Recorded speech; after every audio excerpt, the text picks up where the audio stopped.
The most important current for the today Drake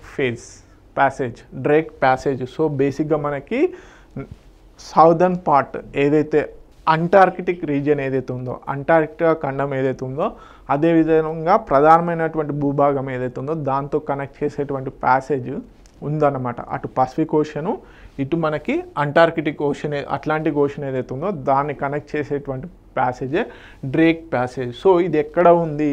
అంటార్కిటికాకి, అదేవిధంగా Argentina, Chile ఏదైతే మనకి south అమెరికాకి సంబంధించినటువంటి లాస్ట్ పాయింట్ ఏదైతే ఉందో సౌత్ అమెరికాకి. సో బేసిక్గా మ్యాప్ను కనుక ఇట్లా చూసుకున్నట్లే మనకి సౌత్ అమెరికాది ఇలా వస్తుంది కదా, మనకి సౌత్ అమెరికా పాయింట్ ఇది, అంటార్కిటికా రీజియన్ ఇలా స్టార్ట్ అవుతుంది.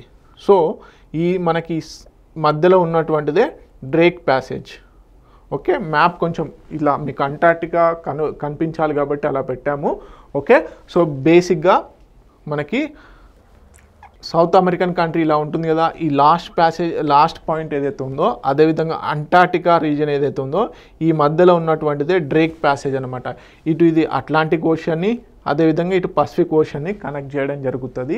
సో ఇప్పుడు ఎందుకు న్యూస్లో ఉందంటే ఈ డ్రేక్ ప్యాసేజ్ బేసిక్గా ఇక్కడ వాల్కోనా అనేది ఎరప్ట్ అవ్వడం జరిగింది.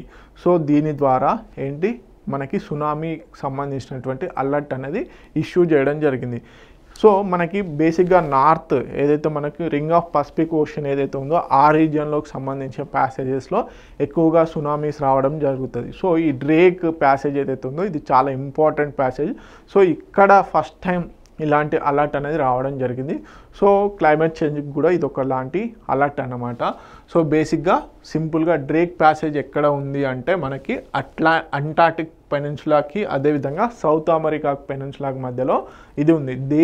ఏ రెండు సముద్రాలను కనెక్ట్ చేస్తుంది అంటే పసిఫిక్ ఓషను, అదేవిధంగా అట్లాంటిక్ ఓషన్ కనెక్ట్ చేస్తూ ఈ డ్రేక్ ప్యాసేజ్ అనేది ఉండడం జరిగింది.